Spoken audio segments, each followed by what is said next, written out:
अध्याय 3 नादान दोस्त। पाठ्य पुस्तक के प्रश्न अभ्यास। कहानी से। प्रश्न 1। अंडों के बारे में केशव और श्यामा के मन में किस तरह के सवाल उठते थे? वे आपस ही में सवाल जवाब करके अपने दिल को तसल्ली क्यों दे दिया करते थे? उत्तर बालमन जिज्ञासाओं से भरा होता है। उन्होंने पहले कभी अंडे नहीं देखे थे। उनके घरवालों ने भी उनको अंडों के बारे में कोई जानकारी नहीं दी थी। उनको पता नहीं था कि अंडों का आकार कितना बड़ा होता है। अंडे किस रंग के होते हैं? उनमें बच्चे कैसे पैदा होते हैं? वे क्या खाते हैं? उनका घोंसला कैसा होता है? बच्चों के मन में इस तरह के सवाल स्वाभाविक ही थे। प्रश्न 2। केशव ने श्यामा से चिथड़े, टोकरी और दाना पानी मंगाकर कार्निस पर क्यों रखे थे? उत्तर कार्निस पर चिड़िया के अंडे थे। केशव और श्यामा ने सोचा कि अंडों से बच्चे निकल आए होंगे। उन्हें धूप से बचाने के लिए छत बनाना था, इसलिए टोकरी मंगाई गई। चिथड़ों से उनके लिए गद्दी बनाई गई। दाना पानी मंगाकर उनकी भूख मिटाने का प्रबंध किया गया। प्याली में खाने के लिए दाना और पानी रख दिया। प्रश्न 3। केशव और श्यामा ने चिड़िया के अंडों की रक्षा की या नादानी?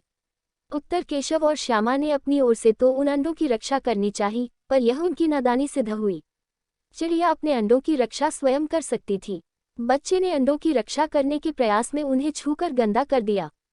उन्हें नहीं मालूम था कि यदि वे अंडों को छू लेंगे तो चिड़िया उन्हें छोड़ ही देगी। वास्तव में वे तो उन अंडों की रक्षा करना चाहते थे, लेकिन नादानी में रक्षा में हत्या हो गई। कहानी से आगे। प्रश्न 1। केशव और श्यामा ने अंडों के बारे में क्या क्या अनुमान लगाए?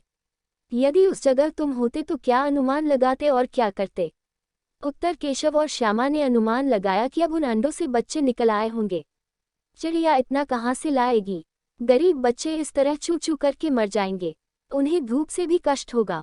यदि केशव और श्यामा की जगह हम होते तो हम अनुमान लगाते कि कोई जानवर या अन्य जीव जंतु तो अंडों तक नहीं पहुंच जाएगा, कार्निस तक कोई जानवर न पहुंचे। मैं इसका प्रयास करता। हम अंडों के साथ छेड़छाड़ नहीं करते। चिड़ियों के लिए दाना हम कार्निस पर रखने की जगह नीचे जमीन पर बिखेर देते।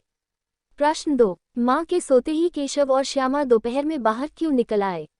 माँ के पूछने पर भी दोनों में से किसी ने किवाड़ खोलकर दोपहर में बाहर निकलने का कारण क्यों नहीं बताया? उत्तर क्योंकि वही समय ऐसा था जब वे बाहर आकर चुपचाप चिड़िया के बच्चे को देख सकते थे। माँ उनको देख लेती तो अंडों को हाथ न लगाने देती। माँ के पूछने पर पिटाई के डर से दोनों में से किसी ने बाहर निकलने का कारण नहीं बताया। प्रश्न 3। प्रेमचंद जी ने इस कहानी का नाम नादान दोस्त रखा। आप इसे क्या शीर्षक देना चाहोगे? उत्तर हम इसका दूसरा अन्य शीर्षक रक्षा में हत्या या बच्चों की नादानी देना चाहेंगे। अनुमान और कल्पना। प्रश्न 1। इस पाठ में गर्मी के दिनों की चर्चा है। अगर सर्दी या बरसात के दिन होते तो क्या क्या होता? अनुमान करो और अपने साथियों को सुनाओ। उत्तर अगर सर्दी के दिन होते तो केशव और श्यामा अंडों को ठंड से बचाने की व्यवस्था करते। उनकी माँ उन्हें इतनी सर्दी में बाहर निकलने के लिए डांटती। अगर बरसात का मौसम होता तो वे अंडों को पानी से बचाने के लिए चिंतित रहते। उस समय उन्हें पानी में बाहर निकलने के लिए माँ से डांट सुननी पड़ती। प्रश्न 2। पाठ पढ़कर मालूम करो कि दोनों चिड़िया वहां फिर क्यों नहीं दिखाई दी। वे कहाँ गई होंगी? इस पर अपने दोस्तों के साथ मिलकर बातचीत करो। उत्तर चिड़ियों के सारे अंडे फूट गए, इसलिए दोनों वहां से चली गईं और फिर कभी वापस नहीं आईं। वे दोनों वहां से किसी दूसरी सुरक्षित जगह पर गई होंगी, वहां घोंसला बनाया होगा और फिर समय आने पर अंडे दिए होंगे। प्रश्न 3। केशव और श्यामा चिड़िया के अंडों को लेकर बहुत उत्सुक थे। क्या तुम्हें भी किसी नई चीज या बात को लेकर कौतूहल महसूस हुआ है? ऐसे किसी अनुभव का वर्णन करो और बताओ कि ऐसे में तुम्हारे मन में क्या क्या सवाल उठे। उत्तर मुझे अपने घर में पैदा हुए बिल्ली के नवजात बच्चों के प्रति कौतूहल बना रहता था। एक बार मेरे घर के पिछले हिस्से में एक बिल्ली ने 3 बच्चे दिए थे। उन्हें देखकर मुझे बहुत कौतूहल हुआ। बिल्ली अपने बच्चों को मुंह में दबाकर एक स्थान से दूसरे स्थान पर ले जाती थी। उन्हें देखना मुझे बहुत अच्छा लगता था। मैं माँ से छुपाकर कटोरी में दूध रख आया करती थी और कभी कभी अपने हिस्से की रोटी भी उन्हें खिला देती थी।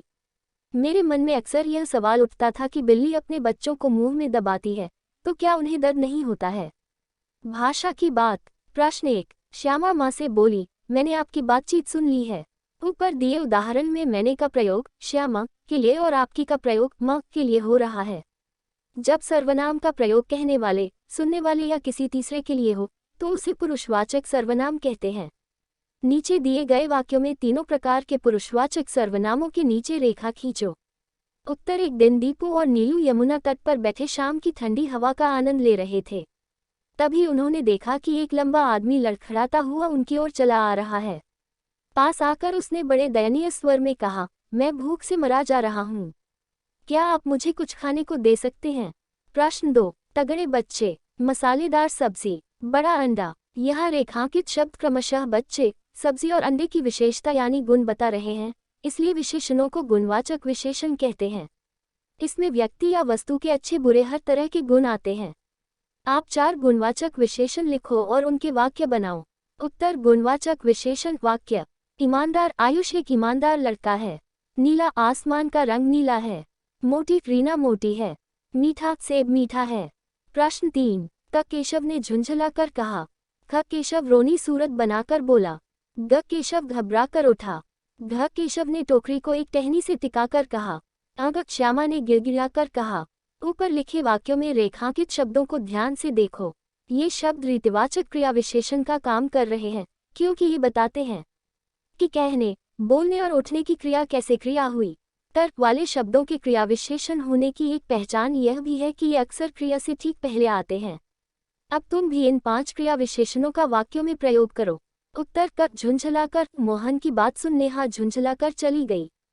ख बनाकर, माँ खाना बनाकर चली गई। ग घबराकर, दुर्घटना की खबर सुन वह घबराकर उठा। घ टिकाकर, अर्जुन ने नजरें टिकाकर निशाना साधा। अग गिड़गिड़ाकर, राजीव ने गिड़गिड़ाकर श्याम से माफी मांगी। प्रश्न 4। नीचे प्रेमचंद की कहानी सत्याग्रह का अंश दिया गया है। आप इसे पढ़ोगे तो पाओगे कि विराम चिन्हों के बिना यह अंश अधूरा सा है। तुम आवश्यकता के अनुसार उचित जगहों पर विराम चिन्ह लगाओ। उसी समय एक खोमचवाला जाता दिखाई दिया। 11 बज चुके थे। चारों तरफ सन्नाटा छा गया था। पंडित जी ने बुलाया, खोमचवाला कहिए क्या हूँ, भूख लगाई न, अन्न जल छोड़ना साधुओं का काम है, हमारा आपका नहीं। मोटेराम अबे क्या कहता है? यहाँ क्या किसी साधु से कम है? चाहे तो महीनों पड़े रहे और भूख न लगे। तुझे तो केवल इसलिए बुलाया है कि जरा अपनी कुप्पी मुझे दे। देखे तो वहाँ क्या रेंग रहा है, मुझे भय होता है। उत्तर उसी समय एक खोमचवाला जाता दिखाई दिया। 11 बज चुके थे। चारों तरफ सन्नाटा छा गया था। पंडित जी ने बुलाया, खोमचवाला कहिए क्या हूँ, भूख लगाई न, अन्न जल छोड़ना साधुओं का काम है, हमारा आपका नहीं। मोटेराम अबे क्या कहता है? यहाँ क्या किसी साधु से कम है? चाहे तो महीनों पड़े रहे और भूख न लगे। तुझे तो केवल इसलिए बुलाया है कि जरा अपनी कुप्पी मुझे दे। देखे तो वहाँ क्या रेंग रहा है, मुझे भय होता है।